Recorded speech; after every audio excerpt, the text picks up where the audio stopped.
Você acaba de dar play no podcast Fala ESG, um programa que reúne especialistas da área para abordar o assunto ESG de forma antenada com o que está acontecendo no momento. A cada 15 dias um episódio para você. Participe e enriqueça ainda mais o seu conhecimento sobre ESG. Salve, salve pessoal, sejam bem-vindos aí ao nosso podcast quinzenal Fala ESG. O objetivo aqui é a gente conversar, um pouquinho com vocês sobre aí sustentabilidade corporativa e essa agenda ESG que é tão importante aí para os nossos negócios e para o mundo, principalmente nos dias de hoje. Quem está falando aqui é o Henrique, sou aqui analista de sustentabilidade, especialista em ESG, coordenador de projetos na Ambipar Green Tech. Sou pai de 2 filhos, atleticano, galo doido, adoro esse universo da sustentabilidade e estou aqui com as minhas colegas e amigas Renata e Júlia. Se apresentem aí. Meu nome é Júlia. Sou advogada, cruzeirense, ou seja, nunca sofredora, diferente do Henrique aí que está vivendo uma nova fase no Galo. Sou especialista em sustentabilidade, estou junto com os meninos aí, vivendo os grandes desafios, mas também as flores do momento também, porque essa pauta de sustentabilidade realmente nos brilha os olhos. Fala aí, Rê. Obrigada, Ju. Aqui é Renata, também estou aqui na Green Tech como analista, especialista em sustentabilidade, em ESG. Sou uma apaixonada pelo tema, mas me formei como farmacêutica, então segui uma carreira acadêmica lá durante um tempinho, mas foi aqui na sustentabilidade que eu me encontrei. Tenho 2 filhas, sou casada, 2 sobrinhos, e é para essa turminha que eu trabalho firme e forte aí no dia a dia para deixar o mundo melhor para eles. Eu acho até interessante isso daí, contar um caso rapidinho aqui, Quando meu menino tinha 3 anos, ele me perguntou o que eu fazia. E como é que eu vou explicar o que é sustentabilidade para uma criança de 3 anos? Aí eu falei, moleque, o papai trabalha ajudando a salvar o mundo. Aí ele virou e perguntou, então você é um super-herói? E eu acho que é mais ou menos isso, Esse é o nosso sentimento. A gente realmente acredita que o nosso trabalho pode fazer a diferença, E, puxando esse gancho aí, eu queria chamar a Dani Pedrosa, nossa CEO aqui da Ambipar Green Tech, para dar uma palavrinha de boas-vindas para vocês. Oi, pessoal, eu sou a Dani Pedrosa, CEO aqui da Ambipar Green Tech. Estou muito feliz, Acho que esse é mais um canal aí de comunicação, de fala, do ESG. E vocês já me conhecem lá do ESG de fato. E eu acho que aqui vai ser uma outra oportunidade para a gente colocar aí os assuntos, as notícias e ESG. Acho que dá para a gente fazer um gancho bem bacana. Então, quem me acompanha lá no ESG de fato, uma ótima oportunidade de acompanhar a equipe aqui também no Fala ESG. Eu vou estar sempre por aqui também com vocês. Eu acho que o assunto ESG é um assunto para o momento, mais do que importante. Eu sempre falo que esse é o ano do ESG, é um caminho realmente, literalmente sem volta, e muitas empresas já estão percebendo essa necessidade. Isso não são grandes empresas, A gente sempre fala isso, que não está voltado somente para as empresas de mercado aberto, e as pequenas também. Eu acho que é um tripé, o ambiental, o social, a governança é um tripé que faz parte do cotidiano, até nós enquanto pessoas físicas. Então, eu acho que esses ambientes, que estão sendo construídos, não só por nós, mas a gente vê hoje um mercado com muitos ambientes de fala sobre o assunto, eu acho que são importantes até para a gente poder participar e contribuir. Aí eu pego um gancho aqui com o nosso propósito, que é de regenerar. Nós temos aí um propósito de regenerar o planeta. Lógico que não é algo que foi num dia a gente estava numa sala, vamos colocar o propósito agora regenerar? Não. Eu acho que isso vem de encontro com toda a experiência que nós temos aí de 27 anos de sustentabilidade, A Ambipar Green Tech já carrega isso, o grupo Ambipar já carrega, toda essa experiência. E a gente percebe que nesse momento, né, enquanto lá na época da gestão integrada, né, das ISOs, implantação das ISOs 14001, as próprias normas, né, de gestão integrada, a ISO 14001 de gestão ambiental, a ISO 45001 de saúde e segurança, que antigamente era a OSAS, a própria 9001 de qualidade e tantas outras, né, elas ainda existem, obviamente, ainda tem a sua particularidade importantíssima dentro desse conceito ESG, até porque ela faz parte de uma pequena parte, mas é uma pequena parte que dá o pontapé inicial para todo esse conceito que nós estamos construindo, né, do ESG, e isso mundialmente falando. E nessa época, né, enquanto estamos fazendo a implantação das normas de gestão integrada, a gente está tentando minimizar os impactos, ou a gente está tentando controlar os impactos, ou a gente está tentando mitigar. E não há tempo mais, né, de mitigar. O que nós precisamos agora é regenerar. Então, o conceito, né, da regeneração eu acho que é quase que um começar de novo, né? Mas começar um novo diferente, né? Com uma outra mentalidade de um meio ambiente melhor, de um social melhor, de uma governança mais transparente. E eu acho que é isso que o mundo está precisando. Então, quando a gente fala que a nossa missão, que o nosso propósito é regenerar o planeta, eu acho que nós, enquanto Ambipar, nós temos total condições de fazer isso, considerando que hoje já estamos em 39 países. Mas não é só a Ambipar, são todos vocês que acompanham, né, as nossas redes, são todos vocês que são parceiros, que são clientes e que compõem esse mesmo propósito. Eu acho que juntos, sim, nós conseguimos fazer. Então, bem-vindo aí à Agenda 2030.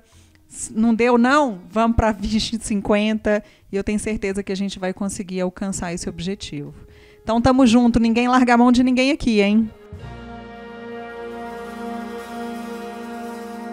E por falar em regeneração, esse, né, propósito do Grupo Ambipar, eu acho que é interessante só situar, né, o porquê desse novo propósito, né, o porquê de se revisitar o propósito e trazer a regeneração como algo relevante, né, no nosso core business. A gente tem aí a teoria dos cisnes. A gente tem o primeiro, né, a grande ideia aí dos cisnes negros como sendo uma representação, né, uma metáfora para eventos extremos, eventos disruptivos que acabam, né, mudando o mundo como a gente conhece. Né? A gente tem alguns exemplos de cisnes negros, né? Isso não é um consenso entre os estudiosos, mas a gente escuta muito falar do 11 de setembro, atentado terrorista, sendo um cisne negro que mudou a ordem mundial. A gente tem a crise de 2008 sendo considerada por alguns como um cisne negro. A pandemia, né, como eu disse, não é um consenso, mas alguns acreditam ser um cisne negro. A própria internet, o advento da internet é considerado um cisne negro, porque ela mudou o mundo como a gente conhece, né, a forma como a gente conhece o mundo. Então não é sempre um evento catastrófico, não, né? Assim, não é sempre pro mal, não, né? Não. É um evento disruptivo, né? Seja pro bem, seja pro mal. E a gente tem também os cisnes cinzas, que os cisnes cinzas são eventos também que tem um potencial de mudança muito grande, tanto é que muitas vezes se associa os cisnes negros e cinzas à ideia de riscos, né? Mas não necessariamente. E os cisnes cinzas são aqueles eventos que a gente consegue, de certa forma, se preparar. Então ele não chega de uma forma tão abrupta e disruptiva, mas ainda assim gera um impacto grande nos nossos negócios. E os cisnes verdes, que eles são essa perspectiva de que as mudanças climáticas e os impactos ambientais que nós estamos ajudando, né, nós estamos causando, eles vão tornar, né, eles vão gerar uma mudança, uma disrupção muito grande no nosso meio, na nossa economia, na nossa sociedade, e a gente tem que se atentar a isso. Esses são os cisnes verdes. E é interessante que John Elkington, um dos grandes pensadores aí, né, das grandes mentes da sustentabilidade, ele traz a ideia do cisne verde como sendo uma oportunidade que nós temos de sermos aí as cabeças dessa mudança. Usar essas questões ambientais, questões climáticas, para repensar o nosso modelo de negócio, repensar a nossa economia e trabalhar para a regeneração. A regeneração entra como uma grande forma da gente poder trabalhar a nossa economia e os nossos negócios pensando de maneira regenerativa, porque hoje não adianta mais pensar em mitigar, né, Rê? Muito dentro da ideia de que tudo que está acontecendo hoje fomos nós que causamos, né? Acho que a gente vai ter oportunidade de conversar sobre várias coisas dentro disso, mas muitas das dificuldades e das questões ambientais e mesmo sociais que a gente vive foram causadas por nós mesmos, né? Então, como você trouxe, né, não dá mais só para pensar em mitigar ou reduzir o impacto, né? A gente tem que pensar em fazer algo mais. E aí eu acho que é essa ideia, né? Essa construção de um impacto positivo, né? Para além do que simplesmente deixar de causar um impacto negativo. Eu acho que também é muito assim, voltar no estado anterior. Como que a gente vai conseguir voltar nesse estado anterior, né? E aí entra a questão da regeneração. Então, realmente, a gente não pode lidar somente com a mitigação, né? Para gerações futuras. Perfeito. É aquilo, né? Ser resiliente não é mais o suficiente. Vamos à coluna Me Fala Uma História. E agora, pessoal, o nosso bloco Me Fala Uma História, né? Eu acho que a ideia aqui é a gente sempre trazer uma data, um ano, um acontecimento interessante desse universo da sustentabilidade e nada melhor do que começar com a origem da palavra sustentabilidade. A palavra sustentabilidade como um conceito, né, como uma palavra, ela surgiu em 1713. E a origem da palavra é interessante, né? A gente tinha lá na Alemanha, né, o que na época não era Alemanha ainda, mas naquela região, a indústria da mineração, eu acho que a gente não pode nem falar indústria, né? Mas a mineração ali como fonte, como um vetor, né, um setor econômico, demandava muito carvão vegetal para o seu funcionamento. E com isso, as florestas da região estavam sendo todas desmatadas para gerar essa matéria-prima, esse carvão vegetal, para manter a economia, para manter esse setor da mineração na região funcionando. E aí a gente teve lá, né, um capitão, provavelmente eu vou falar o nome dele errado, né, mas vamos tentar. É o capitão Hans Karl von Carlowitz. Agora você gastou seu alemão. Gastei. Pelo menos o alemão que eu não tinha, eu acabei gastando. Exatamente. E ele já era um ambientalista? Não. Conta direito essa história aí. Pois é interessante ver que o termo sustentabilidade, ele não surgiu com a ideia de vamos salvar o planeta, né? Surgiu com a ideia de vamos salvar o nosso setor, vamos salvar a economia, porque se as florestas acabarem, o carvão acaba, a nossa mineração para. Então ele surgiu com a ideia de vamos reflorestar, vamos plantar novas árvores para que a gente tenha sempre uma matéria-prima para alimentar o nosso modelo de negócio. Então a sustentabilidade ela já surgiu com uma ideia de sim, pensando numa regeneração, né, pensando numa redução de impacto, mas com um foco muito no econômico, né? É a ideia da sustentabilidade como perenidade, né? É o ser sustentável, no sentido de permanecer vivo, né? Perfeito. Permanecer funcionando, permanecer a longo prazo. E muito ligado, então, ao negócio em si e não à cadeia de valor, né? Porque hoje em dia, quando a gente fala em sustentabilidade, a gente tem que pensar em toda a cadeia de valor. Então, lá atrás não se pensava na cadeia, mas somente no negócio em si, né? Pensava no negócio e a gente vê, então, eu acho que esse bloco, né, essa coluna nossa, vai ser interessante porque a gente vai trazer sempre questões, datas importantes, conceitos importantes ao longo da história para mostrar como que a sustentabilidade veio evoluindo ao longo do tempo até chegar nessa sustentabilidade que nós temos hoje, regenerativa, numa sustentabilidade para os stakeholders, numa sustentabilidade para a geração de valor para todas as partes interessadas. Chegou o momento da coluna Vamos Falar de Sustentabilidade. Então vamos lá, dando continuidade, aproveitando aí que a gente está falando, né, da história da sustentabilidade, a gente sabe que é uma história cheia de desafios, né? Então a ideia aqui nesse nosso Vamos Falar de Sustentabilidade, a ideia é trazer o quanto ela é desafiadora para os mais diversos setores e sobre os mais diversos aspectos, né? Então tem muitos temas que a gente gostaria de abordar junto com vocês aqui, porque são temas que são dentro da sigla do ESG, né, dos aspectos ambientais, sociais e de governança, temas que são trazidos como prioritários para muitos estudos, para muitas organizações. E aí vamos destrinchar um pouquinho, né? Então, assim, dentro dos temas ambientais, o que a gente tem hoje, né? As questões climáticas, as mudanças climáticas ou o combate às mudanças climáticas tem sido o assunto da vez, né? Hoje a gente, o tempo inteiro, tem ouvido falar de preocupações relacionadas à descarbonização, à redução das emissões, as questões de mercado de carbono. Então tem muita coisa relacionada a essas questões ligadas às mudanças climáticas. Então esse vai ser um dos temas abordados aqui.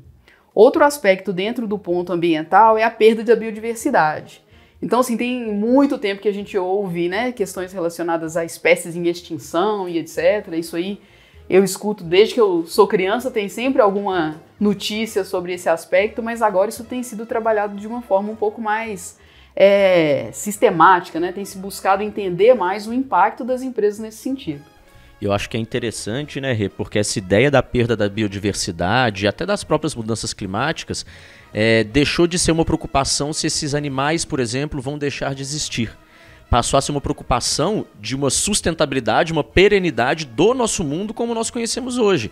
Porque as extinções de muitas espécies, elas vão levar a um impacto gigantesco e a uma mudança de cenário, de contexto, que a gente não sabe o que isso vai acarretar, né? O caso mais, talvez, famoso, que todo mundo sempre cita, né, é das abelhinhas. As abelhas, tem até o filme, né, B-Movie.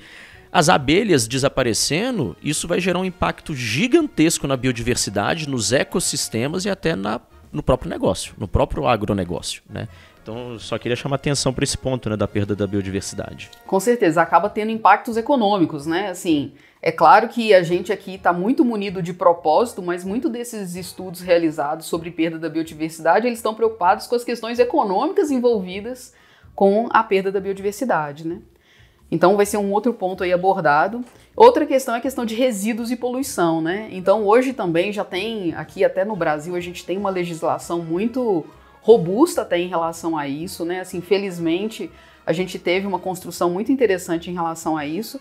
A gente tem dificuldades, com certeza, em relação ao cumprimento e a própria fiscalização em cima dessa legislação, mas a gente tem aspectos muito consistentes em relação à construção de como que a gente tem que fazer a gestão, né, e o manejo de todos os resíduos e da poluição que as indústrias, as empresas podem estar causando. E aí também um outro ponto que vai ser trabalhado dentro disso aqui é como que esses resíduos podem ser valorizados, podem ser trabalhados para entrar dentro de uma ideia de economia circular, por exemplo, né, que é um outro aspecto que aqui na Ambipar, inclusive, a gente gosta demais e a gente tem muita coisa interessante para trazer sobre isso. Um outro ponto também, agora passando para o pilar social, e que aí é um aspecto que a gente sempre tem que estar muito atento, é a questão de direitos humanos, né? Então, e os direitos humanos, naquele aspecto mais básico ali de combate ao trabalho análogo ao escravo, combate ao trabalho infantil, mas os direitos humanos de uma forma muito ampla também, que pode ser visto sob a perspectiva de cuidado com as pessoas, né? Eu acho que a gente falar aqui de direitos humanos é falar de respeito, é falar de humanidade mesmo, né? Do cuidado que a gente tem uns com os outros. Então, as empresas também têm trabalhado esse aspecto e têm procurado se posicionar de uma forma um pouco mais atenta a como que tem sido feito esse trabalho. Outro ponto importante aí também, questões ligadas à diversidade, equidade e inclusão. Outro tema que também hoje virou tema material, virou tema prioritário para diversas empresas. Mas como que tem isso? E como que isso tem sido trabalhado de verdade na empresa, né? Esse assunto tem sido colocado ali goela abaixo, como se diz, ou tem sido um processo de conscientização efetivo, né? Rê, vou dar mais um pitaco aqui na sua fala. Eu acho que é interessante porque a gente já falou aí dos ambientais, né, uns grandes desafios globais ambientais para a sustentabilidade, para os negócios, alguns desses pontos dos sociais. Eu acho que, né, a gente vai aprofundar isso talvez aí num próximo episódio, mas eu acho legal só citar a economia Donut. né, da Kate Raworth. A economia Dunnett é uma ideia muito bacana. A gente aprofunda mais para frente, só para citar que a gente tem, né, a nossa economia, o nosso modelo econômico, o ideal é que ele supra as necessidades básicas das pessoas, né, muito ligado a direitos humanos, né, ao acesso básico de serviços sociais, etc., sem que a gente ultrapasse a fronteira planetária, que aí está muito ligado a esses limites ambientais. Então, o ideal é que a gente fique sempre no recheio da rosquinha, né? Esse seria o ideal. Né? Então, só para a gente exemplificar aqui esses grandes desafios. Né? É uma ideia de coexistência, né? Assim, a gente tem que existir atendendo às nossas necessidades básicas, mas sem ultrapassar o necessário para o planeta continuar existindo também, né? Então, essa ideia de que a gente pode continuar fazendo as coisas do jeito que estão, sem pensar de que a gente precisa do planeta, né? Muito mais do que ele da gente, é interessante. Mas sobre as questões de diversidade, equidade e inclusão, né, voltando aqui só para abordar esse tema aí que é tão importante, né, como que isso tem sido trabalhado dentro das empresas, como que individualmente a gente tem entendido e trabalhado esses temas, como que exemplos que a gente tem, né, de empresas que têm conseguido ajustar processos, ter iniciativas e projetos bem-sucedidos nesse sentido. Acho que aí vão surgir coisas bem interessantes também, porque, de novo, é uma questão de respeito. Né? E a nível global, quando a gente fala de diversidade, equidade e inclusão, é até no sentido, né, de valorizar as diferentes culturas, né, uma diversidade cultural. Né? Então, acho que é interessante a gente pensar nisso também. Com certeza. As empresas atualmente são super globalizadas, então isso é ponto importantíssimo. E quando a gente fala em desafio global, né, Rê, a gente tem alguns referenciais internacionais, então o Fórum Econômico Mundial é legal de citar, né, o Banco Mundial, o Pacto Global, eles trazem muito esses temas, assim, por isso que a gente entende que esses grandes desafios aqui que você trouxe, né, ambiental, social, e acredito que você vai falar também das questões de governança, eles são temas tão prioritários que eles se tornam temas materiais, né, para as organizações. Com certeza. Nós vamos falar de materialidade nos próximos episódios também. Aguardem aí, ó, já fica o spoiler. Vamos entender esses conceitos aí direito, né? Mas aqui um outro ponto ainda dentro do social é a questão dos conflitos e crises sociais, né? Então, assim, hoje a gente tem vários exemplos no mundo acontecendo a respeito disso e de que forma que as empresas se relacionam com esses temas, né? De que forma que a empresa ela pode ser um agente ativo nesse processo de solução ou de trazer melhoria de qualidade de vida, inclusive, dentro desses cenários de crises sociais e conflitos mesmo. Então, aqui eu não estou falando só de guerra, não, né? Eu estou falando aqui, por exemplo, dentro na realidade nacional, né? As questões mesmo vinculadas a como que é a vida das empresas que estão muito próximas ali a comunidades, né? A próximo das pessoas em situação de vulnerabilidade, como que as empresas podem também estar trabalhando as questões de serem ativas frente a calamidades que acontecem, né? A um deslizamento de terra, por exemplo, que causa ali uma catástrofe social em algumas regiões, né? Então acho que tem muita coisa bacana que a gente pode conversar aqui. E aí, seguindo aqui para a parte de governança, né? Eu acho que tem uma série de questões que também tem muitos aspectos interessantes para a gente trabalhar, né? Então, questões de transparência, ética e integridade, né? Aqui no Brasil, a gente tem um cenário interessantíssimo para falar desse assunto. Então, a gente tem melhorias que já aconteceram, né, no nosso cenário em relação a isso, mas o quanto a gente ainda tem para melhorar, né? O quanto que a questão de transparência, isso significa que a empresa ela tem que ser um livro aberto, né? Totalmente exposta, totalmente, né, com todas as suas estratégias ali expostas. Não é isso, né? O que significa transparência de verdade, né? E as questões de ética e integridade, eu fico até pensando, né, o quanto que ética e integridade é uma questão social ou é de governança, né? E aí é legal, a gente vai ver como que esses temas eles se correlacionam, né? E vou trazer mais um conceito aqui, porque eu acho que nesse nosso primeiro episódio é um brainstorm grande aqui de ideias, de conceitos, e que a gente vai aprofundar e destrinchar isso, né, nos próximos episódios. Mas quando a gente fala muito da ética, é interessante a associação que isso tem com a economia ecológica. Um outro conceito, né? Uma outra teoria, que é interessante que se coloca muito o quanto que ao longo do tempo a economia se dissociou da ética. né? E hoje a gente vê o quanto que isso é problemático. A gente tem que tentar sempre trazer a ideia da ética e associar ela de novo à economia, para que a economia não seja aquela representação de que as empresas têm que gerar lucro, ponto. Não. A qualquer custo. Não. Qual o tipo de lucro? Como isso está sendo feito? Isso tudo tem que ser pensado, né? E a ideia da ética voltando a se associar aí à ideia da economia. Com certeza. A gente tem a questão ligada às cadeias de suprimento também, né? Então, assim, é um relacionamento importantíssimo que as empresas têm, é justamente com seus fornecedores, com seus parceiros de negócio. E como que tem sido a construção desse relacionamento, né? O quanto que eles têm sido vistos como parceiros efetivamente de negócio, numa estrutura aí de respeito, de novo. Eu falando do respeito, gente, não tem jeito, isso para mim é um valor aí essencial, mas o quanto que isso tem de respeito, o quanto que isso tem de aspectos positivos mesmo, de causar um impacto positivo naqueles que fazem parte da cadeia de valor. E eu só queria mostrar aqui como é que as coisas estão interconectadas, né? A gente vai falar de sustentabilidade, sustentabilidade é um conceito transversal. Quando a gente fala de cadeia de suprimento sustentável, olha só como é que ela pode estar ligada com mudanças climáticas. Agora, em 2022, a gente teve um desastre ambiental com chuvas torrenciais no Paquistão, que é um dos maiores produtores de algodão do mundo, e isso gerou um aumento do preço desse insumo em todo o planeta. Então, para você ver como que as coisas elas estão interconectadas. Quando a gente fala da guerra na Ucrânia, exemplo de conflitos e crises sociais, como que isso impactou a distribuição de alimentos pelo mundo, gerando crises sociais em vários outros países pela falta de alimento. Então as coisas elas estão muito interconectadas. Falar de sustentabilidade não é falar só de uma temática, mas é entender como que essa temática está ligada a diversos outros pontos, né? E aí a parte boa disso, né? Como que ao mesmo tempo, na hora que todo mundo começa a subir a régua, né, e alinhar os seus propósitos para entregar algo mais, como que isso pode ser positivo? Então, por exemplo, a gente tem visto, né, também relacionando lá com as questões de questões climáticas, né?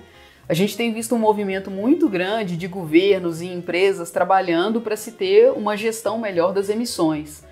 E aí, ao mesmo tempo, quando a gente fala de emissões, a gente também vai aprofundar nisso mais para frente, a gente está falando de escopo 1, 2 e 3 ali. Depois a gente vai explicar direitinho o que é isso, né?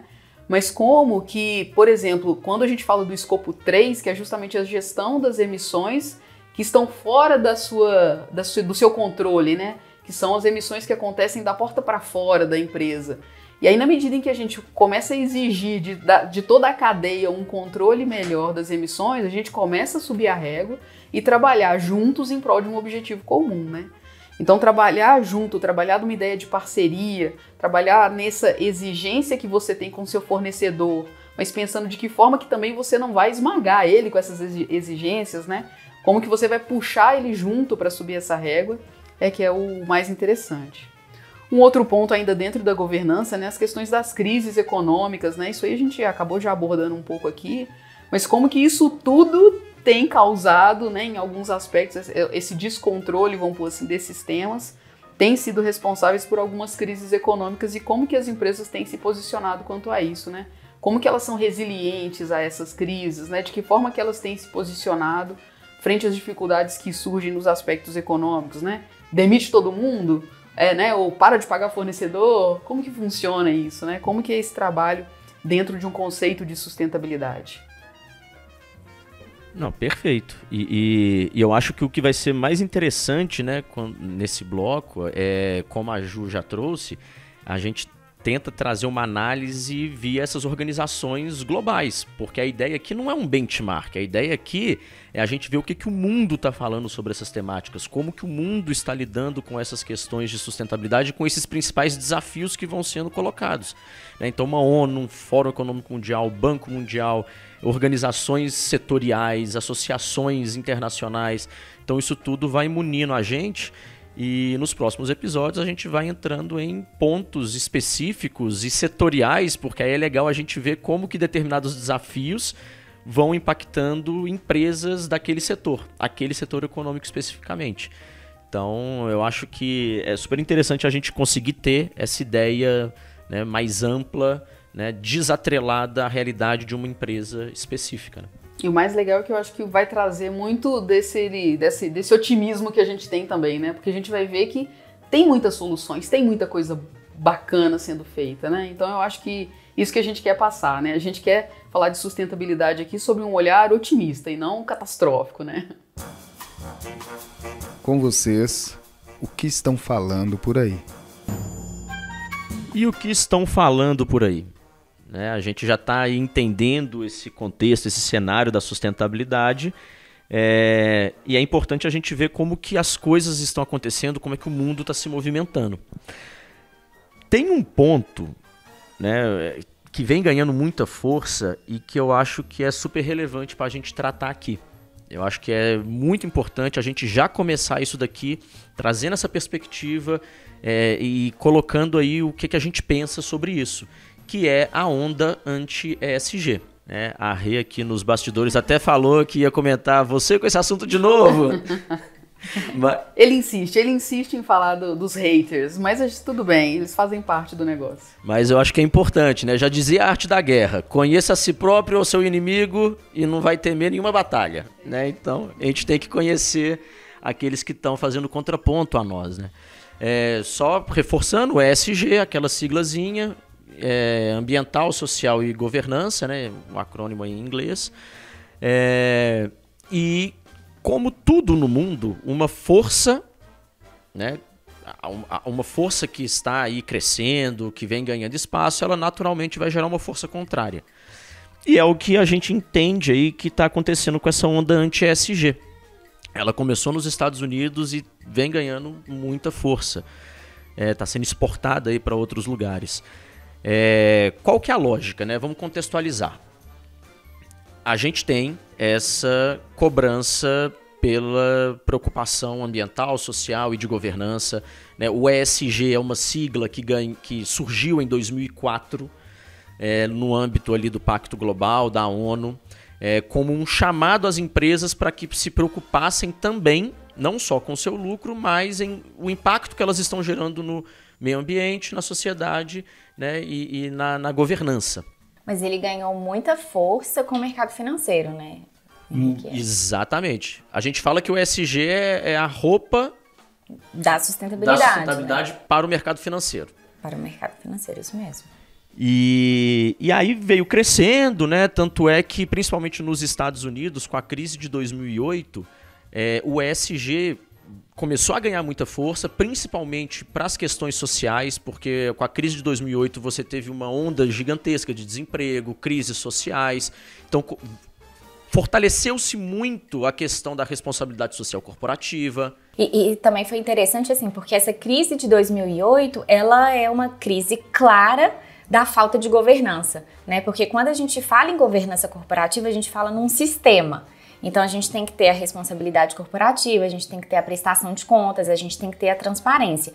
A crise de 2008 mostra a falta da transparência e da prestação de contas, né? Perfeito. E como que as coisas estão conectadas, né? Um problema ali de governança acarreta numa crise econômica que vai trazer vários impactos sociais.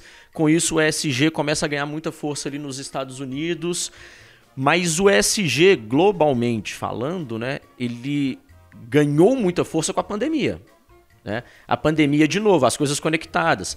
Uma questão, né, um problema que muito provavelmente tem relação com origens ambientais, né, com uma questão ali de um micro-organismo que passa de, né, uma espécie para outra, vai ganhando ali uma resistência. A Rê, que é farmacêutica, pode ter até mais noção. Vamos pular essa parte, vamos focar na sustentabilidade, vamos lá. Vamos focar. E aí a gente tem essa crise da pandemia, que gera crises sociais, e, né, eu acho que tá muito vivo ainda na memória de todo mundo o que a gente passou nesses últimos 3 anos. E ali se ganhou muita força a ideia do ESG, das empresas terem responsabilidade com os seus colaboradores, com os seus funcionários, da preocupação ambiental que a gente tem que ter, porque muitos cientistas, muitos especialistas colocam que a degradação ambiental aumenta muito a chance de novas pandemias acontecerem. Né? Então todas essas preocupações ganharam muita força, o ESG ganhou muita força durante a pandemia e também, naturalmente, a onda anti-ESG também ganhou muita força.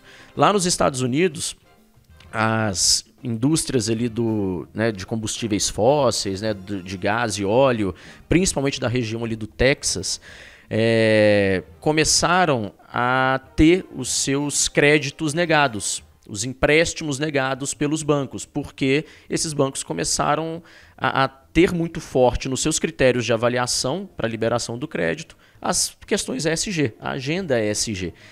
E essas empresas, principalmente as menores, elas não têm nenhuma prática, né, pelo menos na época, para que pudessem passar por esses critérios de avaliação dos bancos. E com isso, os créditos foram negados.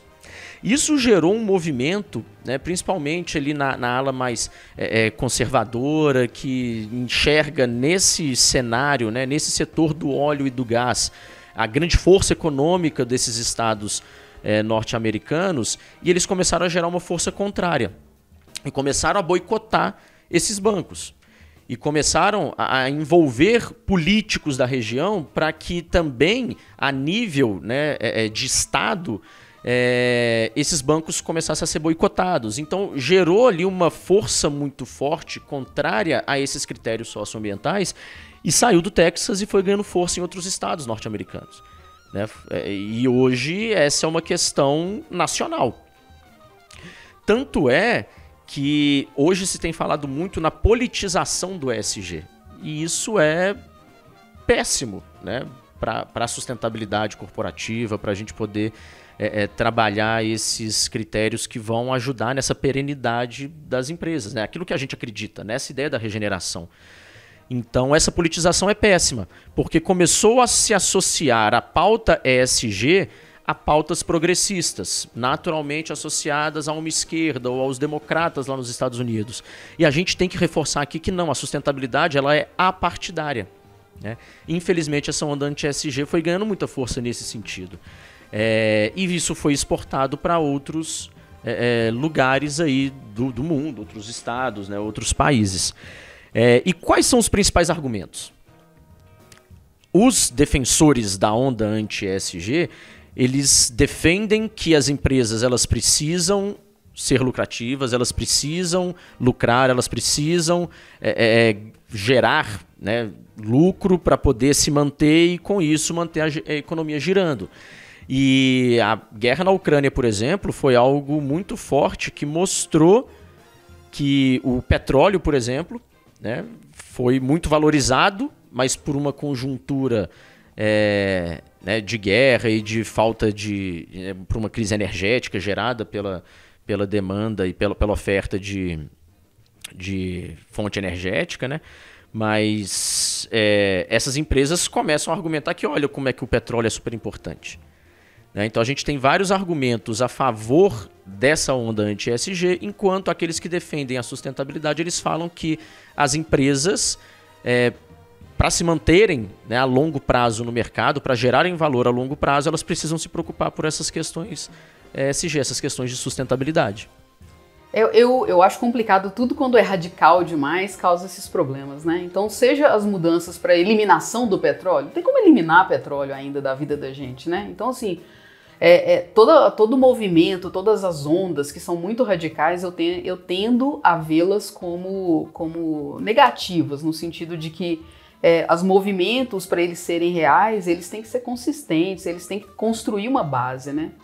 Então, eu acho que, assim, eu não sei, né? Eu não sei os detalhes históricos aí, confesso que eu não conheço sobre esse processo, né, que aconteceu lá nos Estados Unidos, mas de qualquer forma, eu vejo que aqui do nosso lado a gente tem que ver o que a gente pode aprender com eles, né? Assim, porque a gente que é apaixonado pelo assunto, eventualmente a gente pode ir levando para o lado meio romântico da coisa, né? Assim, de vamos salvar o mundo, né?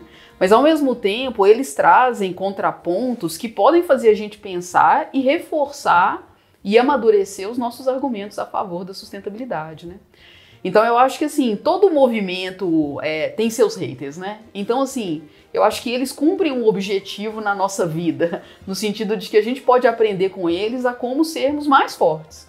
Então, assim, eu espero, né, que eles continuem, né, lá fazendo o movimento deles, lógico que, né, totalmente contra ali atos de violência que podem estar ligados a isso, mas de qualquer forma nos fazendo sempre pensar em como fazer melhor o nosso trabalho. Então, assim, por isso que eu brinco com essa história de lá vem você com o assunto, né? Mas muito pensando assim, de que eles cumprem um objetivo. Os argumentos deles me fazem querer ser melhor naquilo que eu faço. Então, que eles continuem lá no trabalho deles.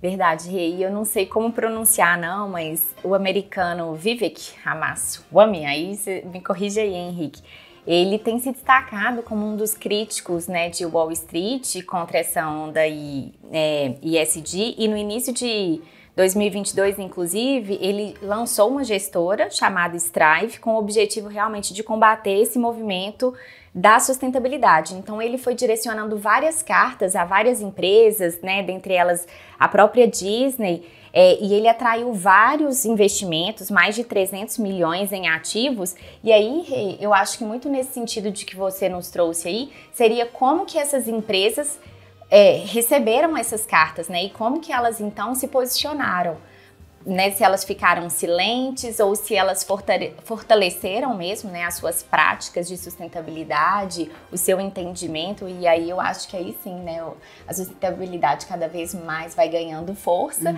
em detrimento dessa onda aí contra o ESG, né? Não, perfeito. E eu acho que é importante a gente entender esses movimentos, entender o que está acontecendo, porque isso, né, com esse conhecimento a gente vai saber exatamente como nos fortalecer, como é que a gente vai poder gerar ali um impacto e um valor maior para todos os envolvidos, né?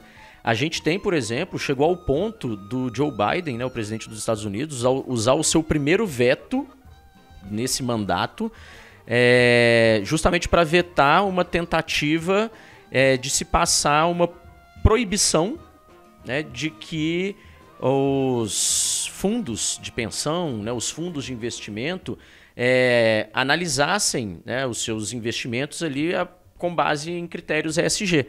O que estavam querendo passar é que não deveria haver essa obrigatoriedade, né, que eles poderiam desconsiderar critérios ESG para pensar os seus investimentos.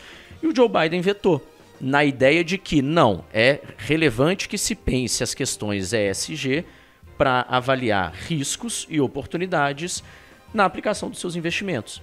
E isso impacta diretamente, por exemplo, os fundos de pensão e aposentadoria dos Estados Unidos. Então é algo que a sustentabilidade, principalmente hoje, né, ela está muito ligada ao nosso dia a dia. A gente tem que entender como é que as coisas funcionam. A gente falou no início, né, é isso mesmo, a sustentabilidade ela é transversal e ela é interconectada, né, a todas essas matérias aí, assuntos e práticas. Não, perfeito. E eu acho que é isso, né? O que a gente queria trazer para vocês hoje é um pouquinho dessa contextualização do que é essa onda anti-ESG. Bato muito nessa tecla. Eu acho que a gente vai seguir falando muito desse assunto, né? Não como um bloco principal, mas vai estar permeando várias outras questões que a gente for falando, porque é um ponto relevante. A gente tem que entender como que essas dinâmicas estão acontecendo. Para finalizar, vamos à coluna E por falar em impacto. E por falar em impacto, né, pessoal, eu acho que a gente tem que falar da jornada de impacto, do ecossistema mesmo da sustentabilidade. Quando a gente fala em jornada de impacto, a gente fala em caminho, né? Caminho que as empresas devem percorrer para que elas possam realmente ter um modelo de negócio que gere impacto socioambiental positivo, que de fato se pautam então em preceitos de ética, de integridade, de respeito, como a Rê muito bem colocou aqui. E aí a gente tem então algumas etapas nessa jornada. Eu acho que o primeiro ponto é realmente entender, né? As empresas elas precisam conhecer, precisam entender os conceitos da agenda da sustentabilidade, as principais referências, né, em nível global. Depois elas precisam priorizar, né? Então é importante que a empresa entenda o seu modelo de negócio e onde que elas podem então gerar impactos, né? A priorização é uma etapa realmente muito importante aí ao longo dessa jornada. Como terceira etapa, a gente defende muito a questão da organização, porque a partir da identificação dessas prioridades que as empresas vão conseguir realmente identificar suas informações, vão organizar para que elas possam então ter ferramentas, né, dessa gestão aí. E aí, depois, né, de passado, então, por esse entendimento, pela priorização, pela organização, o que as empresas precisam fazer? Elas precisam integrar, né? Essa etapa, ela é realmente muito importante porque ela vai conseguir integrar, então, tudo dentro dessa gestão. E essa integração, quando ela não é muito bem feita, todo o esforço ele pode ir realmente por água abaixo, né? Então, depois dessa integração aí, quando a situação da empresa estiver realmente muito bem mapeada, organizada, integrada, internacionalizada, é o momento que a empresa, então, vai dar um passo além. E aí o último passo que a gente fala é na evolução mesmo, é quando a empresa consegue então conectar tudo e ter realmente um pilar da sustentabilidade, conectar isso dentro da estratégia e criar uma cultura organizacional voltada para essa sustentabilidade, né? E eu acredito que esse seja o maior né, dos desafios, é ter a sustentabilidade muito além assim da missão, da visão, dos valores, mas realmente ter isso muito enraizado dentro da sua cultura. E uma coisa interessante, né, Ju? Essa é a jornada, a gente tem essas etapas, é uma forma interessante, né, linear da gente organizar as ideias, mas lembrando que cada uma dessas etapas, elas são compostas por diversas ferramentas, diversas práticas, diversas propostas de ação, planos de ação. E é por isso que a gente fala do ecossistema, né? O ecossistema, ele não é linear. O ecossistema, ele é cíclico, ele é interconectado, ele é transversal. Então a ideia é que todas essas ferramentas, esses planos de ação, eles possam se comunicar em diferentes etapas dessa jornada, em diferentes momentos dessa jornada. É como se fosse assim, um sistema com diversas engrenagens, né, que são conectadas. Então são várias práticas, várias ações, vários caminhos, várias possibilidades de se seguir para realmente ter a sustentabilidade aí no seu core business, né? E um exemplo, né, que você até citou mais cedo, da materialidade. Ela é uma dessas engrenagens. Com certeza. Né? Então a ideia é que, né, nos próximos episódios a gente sempre entre em detalhes em algum desses processos, alguma dessas ferramentas, para que a gente possa ir trazendo aí para vocês, ouvintes, esse entendimento mais prático do que é essa sustentabilidade corporativa, né? E é justamente no momento em que a gente vai revisitando esses processos, né, ao longo de um processo de crescimento dentro da empresa, a imagem que me vem até de uma espiral, né, que a gente passa pelo mesmo ponto, mas num nível mais elevado, né? Então, a gente vai revendo esses processos, passando por eles de novo, já num momento de maior maturidade, e vai construindo aí sim essa cultura para a sustentabilidade, né? A criação dessa cultura é justamente o que permite cada vez mais incorporar todos esses critérios, todos esses processos dentro de algo alinhado com o propósito da empresa, né? Então aí as coisas vão se costurando, né? E aquela colcha de retalho vai tomando forma de ser ali uma obra de arte mesmo, né? Então essa cultura ela vai vir na medida em que esses processos vão sendo revistos cada vez no nível maior de maturidade. Então a gente pode dizer que a sustentabilidade ela é um guarda-chuva extremamente complexo, mas extremamente necessário para a perenidade, né, das companhias, do planeta como um todo. Perfeito. E está ligado a um processo de melhoria contínua aí das empresas, né? Sempre avançando, sempre evoluindo, enxergando essa transversalidade. Eu acho que talvez o que mais fique claro de tudo que a gente conversou aqui hoje seja essa transversalidade, né? O quanto que as temáticas de sustentabilidade elas não podem ser vistas por si só. Elas estão conectadas e elas têm que ser enxergadas dessa forma, né? De forma transversal, de uma maneira que você possa impactar com um determinado ponto, impactar diversos outros. Eu acho que é enxergar isso, impacto. Bom, pessoal, então eu acho que agora é hora de dar tchau. É isso aí. Obrigada, pessoal. Muito bom estar aqui começando esse projeto com vocês.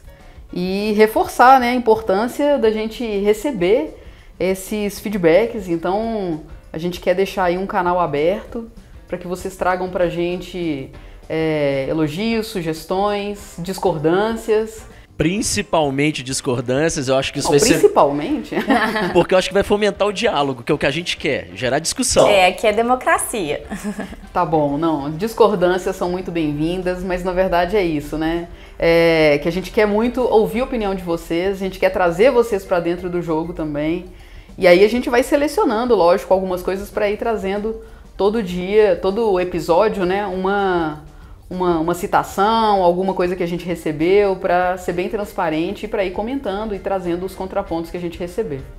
Perfeito, eu acho que no início, né, dos próximos episódios, a ideia é que a gente tenha ali a coluna do Fala Ouvinte, né, que é justamente trazendo essas opiniões, trazendo essas ideias, essas discordâncias. A gente vai abrir isso aqui no podcast, inclusive trazendo alguns contrapontos ou, né, fazendo um meia-culpa, né, fazendo uma correção. Então é super importante que todos vocês participem, e o ideal é que vocês possam entrar em contato com a gente por onde? Comunicacão, sem se cedilhar o tio, @verdegaia.com.br. É o nosso canal, então, aberto aí para vocês interagirem, mandarem sugestões, críticas. E, pessoal, esse podcast é de todos, então a gente precisa de vocês comentarem também. E lembrando que o Verde Gaia é GH. GH, isso aí, Henrique. Isso aí, então só relembrando, comunicação sem cedilha, sem tio, @verdegaia, GHAIA.com.br. A gente está ainda em momento de estruturação, porque a gente falou que somos Ambipar Green Tech, mas enquanto isso a gente vai usando o Verde Gaia, que é o nosso nome antigo. Isso aí, vocês estão participando aí do nosso processo, né, do nosso amadurecimento, do nosso crescimento, vocês estão juntos com a gente aí. Então, pessoal, muito obrigado. Valeu, pessoal. Até a próxima. O podcast Fala ISD é produzido pela Ambipar Green Tech. Vai ao ar a cada 15 dias, sempre às quintas-feiras. Acompanhe nos principais agregadores.